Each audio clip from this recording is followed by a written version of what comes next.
ايه يا جدو؟ جدو كولر مستغربنا في ايه يا باشا؟ مستغرب جماهير الاهلي في ايه؟ انت يعني جاي من بلدكم وما انتش عارف ان احنا جمهور طماع، جمهور ما بيرضاش بقليله.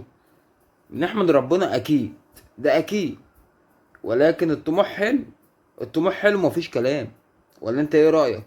طب انا راضي ذمتك، انت عمرك في الدنيا هتلاقي جمهور بيدعمك كل الدعم ده زي جمهور الاهلي؟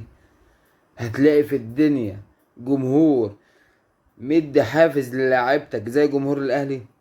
البطوله تبقى لسه خلصانه مفيش يا باشا، يعني واحنا بنحتفل بالبطوله ال 12 بنطالب بال 13. ده اكبر حافز ووسيله تحفيز للعيبه من غير ما انت ما تبذل اي مجهود اصلا. يعني احنا بنعمل لك ضغط على اللعيبه وبنديهم حافز للخطوه الجايه من غير ما انت ما تبدا بقى تحط لهم بقى دوافع جديده ومش عارف ايه وبتنجال. لا، احنا يا باشا بنقوم بالدور ده زي ما قلنا قبل كده وبنقولها تاني وتالت ورابع مليون. الاهلي بينجح اي حد، الاهلي بينجح اي حد في الدنيا. لو انا رحت دربت النادي الاهلي هنجح، اه هنجح.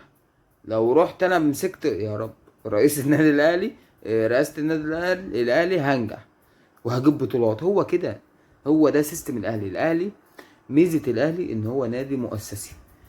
يعني ايه نادي مؤسسي يا باشا؟ يعني العجلة شغالة يا باشا، بيك من غيرك العجلة شغالة.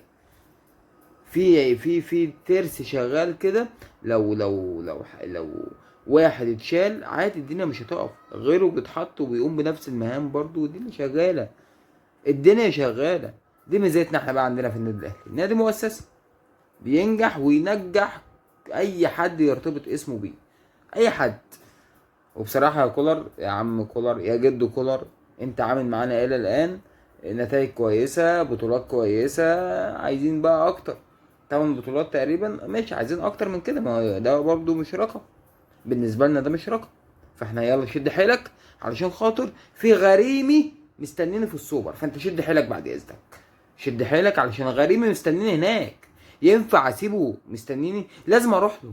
فانت يلا شد حيلك يا باشا عشان السوبر ده يلزمنا بعد اذنك. يعني لو مش هنتقل عليك، بس السوبر ده بتاعنا ان شاء الله باذن الله. فانت شد حيلك كده معانا شويه. مساء الفل عليكم.